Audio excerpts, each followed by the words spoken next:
Hello and greetings, my fellow Long Darkians. Welcome to a discussion on the Dev Diary for September 2023 of the Long Dark. Yeah, Hinterland just put out a Dev Diary a little bit ago. I've read through it, gathered my thoughts, and so let's dive right in. And it will be also interesting to see Hinterland's response with the Unity issue going on right now with that engine and the prices they're charging, the changes to that. As of course, Long Dark in Unity. It's gonna be interesting, so I will keep you informed of that as well. But let's get right into the news. The Hello Survivors team's been very busy since we released part 3 of the Tales and all subsequent hotfixes. And I do believe they had about 4 or 5-ish of the hotfixes on that. Lots to talk about, so I'm gonna dive right in. This is a quality of life updates. I think hotfix coming in a couple weeks actually, and I think this will be very good because there is a little bit of bugs. It's nothing game breaking, I feel, but there's a couple things that have started to pile up since they had the quick cadence of update. But things were bugs were coming in, they weren't getting fixed. New bugs were coming in, so it's nice to see they're going to address this. The work splitting the game, working on Tales content, and the free updates survival mode the past year or more. Behind in our bug maintenance, we're just happy to see some long-standing issues still lingering, along with newly introduced bugs. The team has spent the past several weeks working through a big list of issues. The official touch on a quality of life update, which will fix over 150 bugs in the game across story, survival, and Tales. That's the DLC that they released this year. Keep chipping away at our bug list over time, but hopefully somewhere in this list of 156 fixes, we managed to hit at least a few of the bugs you've been struggling with in the game. I wouldn't say really struggling. The only thing I've really noticed is the AI has been a little buggier than normal, and also like in the beachcombing, stuff was double spawning like sticks and coal as well.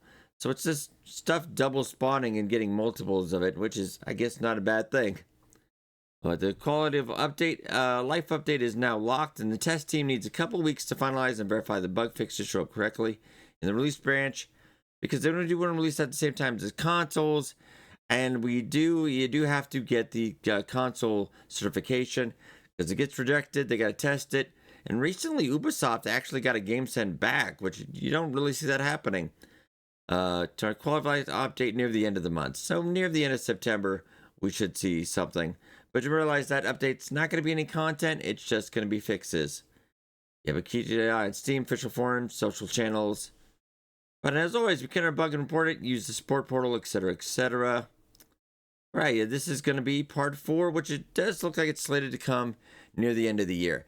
Now, is this what they kind of promised and planned for the DLC? No. And frankly, it's probably going to be a while longer as well, because it's part 4, and there's actually more to go, which probably will not be until halfway through next year, I would have to guarantee, probably. Hopefully not, let's be more optimistic. We actually got a picture, looks like a little bit of concept art of the mine. So it looks like we got a mining place out here. Now this will come out from the transfer hub area. We've already seen the road that leads to it. Currently blocked off. Okay, we got the mine. Oh wait, we got another building out there.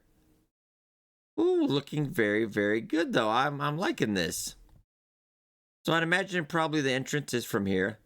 And then we go down, and I wonder if there'll actually be a mine entrance in there we can still get to. Yeah, this is coming to Tales Part 4.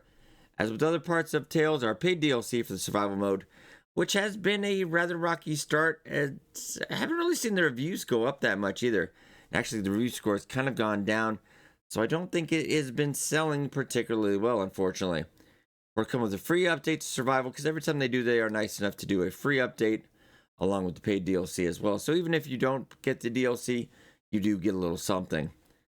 Packing a range of content and gameplay features targeting release by the end of the year. We'll get more precise with the release date and a future list as we get closer to launch. If you sense what's being added, you'll find the new mine region. So I was hoping for the map for the end of the year, because I think we needed a W. That does look like that will be good. Showcasing some new hazards and a new gear item. The second tale. So this is nice. So I think you do want to save up all those parts we got. The fuses, the wires, etc. Maybe some batteries. Though batteries in Interloper, very hard to find. There's not a ton. So we'll have to keep on that. But the second tale following up on Signal Void from part 2. Several new gameplay tools and mechanics, including the Travois So basically, you're going to have a cart behind you. You're going to be able to cart. It'll be very nice and some new clothing. Okay. Now, I have enjoyed some of the clothing. It's been all right. And I think it hasn't really, even on Interlope, you get the hockey, it hasn't really anything, it hasn't unbalanced anything, I feel. And great free updates, survival, including, wait for it, proper covering for first-person hands. They did spend a long time on this, and it actually looks pretty good, I must say. Adds a little bit more to the immersion. To me, personally, I think as much time they spent on it, I think we could have been spending on other things. But I know a lot of people had asked for this. So yeah, all the gloves you can have. Yeah. Looks good.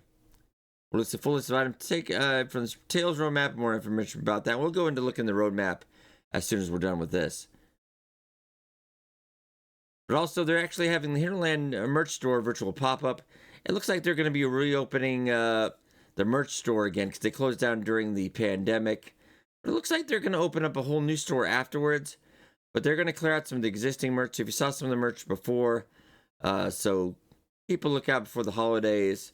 Posters, hoodies, hatchets, all that. I think I have all of that. The exact time, they don't have any idea yet. But they do have some plans for a store down the line, probably next year or so. And then really new projects. Now this will be interesting because I know Hinterland was one of the first ones. Unreal 5 engine, they had their name right up there with the devs hopping on that. So I know they've had a variety of troubles with Unity over the years, and with the current Unity flaming pile going on right now. Check out I talked about that in our earlier Long Dark video about that. I think it would be wise for developers, especially not AAA, but even like indie, smaller developers. Now Hinterland's kind of almost not quite indie anymore. I would almost say they're kind of almost mid developer, since they're going to be publishing all these new projects as well. The charge team has also been hard at work on other things. And also, this is always an interesting take. How many people are working on it? It's not a huge team, but they've got 3 projects going. But one of them, they actually brought an outside team. So don't worry, they haven't been taking anybody away from that. But you always kind of wonder, are they working on this, or are they all working on something else? So it'll be interesting to see when we get more news on that. Because it takes years to create and develop new ideas and games. And yeah, like Starfield recently played. That took at least 6 years, 400 people, etc. So these things can take quite a long time. Kenshi, the other game I've covered on the channel, a couple developers, over a decade, yeah, so it does take some time. I'm going to need to have something new ready for by the time Long Dark is finished next year. Now, knock on wood, finished, hopefully. But I will always keep covering that as long as we have new stuff to do.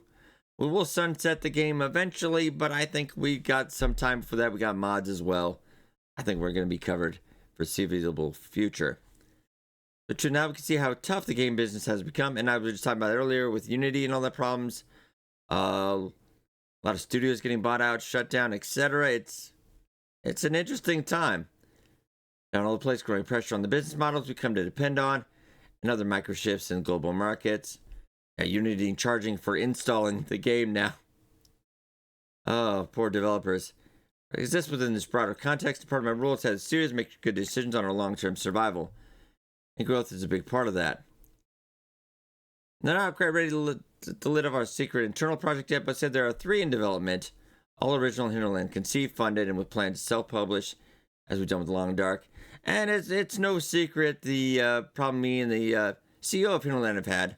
I think I've done a good job of covering the game. Regardless of that, I severed ties with Hinterland, any dialogue, earlier in the year after some problems.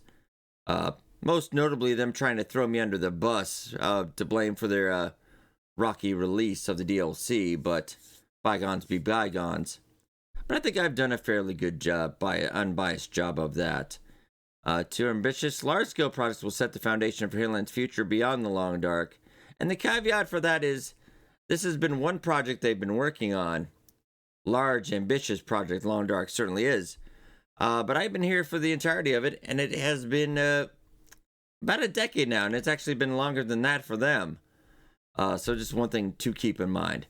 Though they do have a smaller project, I think it's the one they were talking about before because they were also hiring for this online co-op. And I think there's this sci-fi project they've been working on.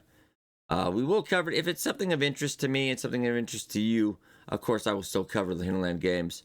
I'll leave all personal stuff out of that. Project House, so we can support them better and guide development in a more hands-on fashion. So they brought a small external team, so not another not had part of Hinterland's already team. They brought another team in a more hands-on fashion according to Hinterland creative values and culture. Small Hinterland project within the next 6 months or so. Now, personally, I think it's a bad PR move. It's a bad PR move. You're announcing project for a project that has been quite delayed. I know, but the problem is also in this caveat that they have to keep making money. The Long Dark, as time goes on, is making less and less money. Unfortunately, that's just the caveat. Salaries, everything else you have to pay. Unity licensing, especially next year, that's going to be rough. Especially if they're selling more copies of The Long Dark and they're using the Unity engine. That's going to be rough. And switching over, I don't think it's really tenable at this point. That would be a lot of rework. A lot of developers on that team mainly just been using Unity. So that would be really, really rough. I would almost say impossible. So it'll be interesting. I don't know if Unity's going to backtrack or not. I think they are at the point they don't really care. They just want to make more money. So, well, interesting to see. So they brought in this other team to work on that other project. Then 6 months, we should hear something. So probably before episode 5 comes out. Definitely, maybe even the other update. It's a beautiful linear sci-fi game that is very, very different from Long Dark. Yeah, it's kind of a gamble right now, I would definitely say. In the industry. From outside, Hinterland definitely has not impacted progress on Long Dark. They've been doing this alongside their other work. Yeah, no worries on that. So episode 5 is closer to the launch. See, this is the thing that worries me as well, because they mentioned something here down here we'll talk about. But they're talking about the other projects, and I know you got to keep making money and everything. But it's just interesting to see what we'll take out of this, especially with Unity's issues. Speaking of episode 5, yes, it's still in development. No, we aren't saying much about it. It's going to be in 2024. I suspect very late 2024. I'll tell you more before the end of the year. They're going to tease a little bit, but I wouldn't get too hyped up about it because it's going to be... It's been a long wait already. It's going to be even longer still. Yeah, more information about the plot, no spoilers. Can you imagine we have a lot of story to wrap up in episode 5? I know I've had various issues with the story mode myself. Because really the first 4 episodes, in my opinion, haven't really gotten anywhere. Things have happened, Will's reacted, but not much story to be had. And now you have 1 episode to tie it all up. So that's my opinion. That's room for things to go bad. But we'll see. They waited a long time for this, and I can't wait to tell you more about it when time comes, into what we hope will come to be seen as survival epic for the ages. Yeah, Raph really does. He figured this with the story mode would be his magnum opus, his story. He wanted to make it into a movie. That didn't work out. Mixed reviews on Steam. About 50% on the story. So, did not figure out, because lucky the survival mode sold so well. People loved it. I love the survival mode. Played it like 5,000-6,000 hours. Does very well on its own. If they had not had that, I don't think we would have been doing as well. So stay tuned for more information. In the upcoming months. Quality of life update at the end of the month. And store pop-up. We'll let you know when that happens. But also the social media, current media apocalypse. I think people exaggerate in that regard sometimes. But one thing they do love the official forums, because you can always kind of on your phone forums, your own Discord, you can control the narrative. Well, let's pop over to Tales from Far Territory. And let's see, part 1. We've already covered that. It was quite a bit. It was very shaky. It was very rough. But I think since then it has gotten more. And one thing else to note, which they didn't mention in September again, no Switch. Switch got released. It took a long while, but they did get it on 30 FPS. We covered that. It didn't look the prettiest thing in the world, but it was a good FPS. It was decent. It got the job done. But then delays, and then just not talking about Survival Edition or the DLC. So that's one thing to note if you bought that on Switch. And then Signal Void. That was right. That was a step in the right direction. I thought we had righted the ship a little bit. And part 3 with the cooking, the Ptarmigan, the new cooking system, the revolvers and all that. It's basically some skins with some slightly different stats. Not really my deal. And a lot of this is also, just in stock or below. So really did not apply to us. I really love the tip up with the fishing lures and all that. The new fish. Yeah, that's enhanced fishing system. It was really nice. And that was actually part of the free update. So that's very nice. But part 4, they kind of mentioned that, the mine. Let's scroll down here. The industrial mine. There is still one map as well. And they're going to have the travois as well. So, and the clothing. I think it'll be good. But new gameplay layer. The Glimmer Fog. Not a huge fan of that. It doesn't feel right to me. It's really just more annoying than fun, I would feel. Well, you can deal with it pretty easily. Tool variants, clothing variants. They were like, handheld shortwave was a bit of fun. I do like that. I do like the Signal Void Tails. It'll be interesting to see how that does in Interloper as well. Hopefully that will be on release, unlike having to complain to get it on that. Enhanced cooking. I did like the enhanced cooking quite a bit. The birds was nice. Now the trader not mentioned in this one. So that might be near the end, I think. And people are kind of doubtful on the trader, so we'll have to see. The travel, though, that's going to be a craftable tool for dragging up supplies. Probably need some cloth. There's some crafted sticks as well. A bit of other things. Carrying weight, expensive speed and mobility. Now on Interloper, I probably wouldn't use that because if you're using your speed, you're already freezing pretty quickly. It's not ideal. So I'll have to see. And safe house customization, that'll be interesting as well. I remember last time Rafa had talked about that it was an idea, that he was giving ideas to the team. It was nothing concrete, but they've had a good amount of time, so hopefully they'll have something more foundation. Camera in dark mode. Me, you hit F10 on the keyboard. But I guess maybe get some filters, a photo mode.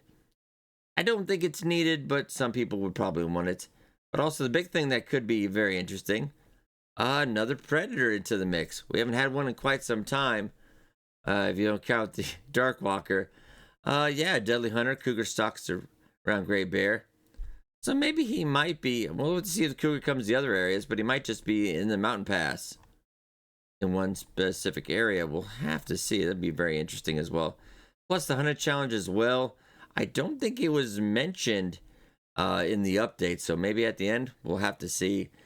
I imagine something might get cut on the cutting room floor, but only time will tell, but I will keep you informed. But all right, ladies and gentlemen, hope you guys enjoyed. We'll be talking about this on our Friday episode of the Dead World Challenge and on Interloper as well, so be sure to check out those 2 series. And we got more stuff coming up as well. So hope you guys enjoyed. Sure to hit that like button and subscribe for more Long Dark content. And I will see you in the next one.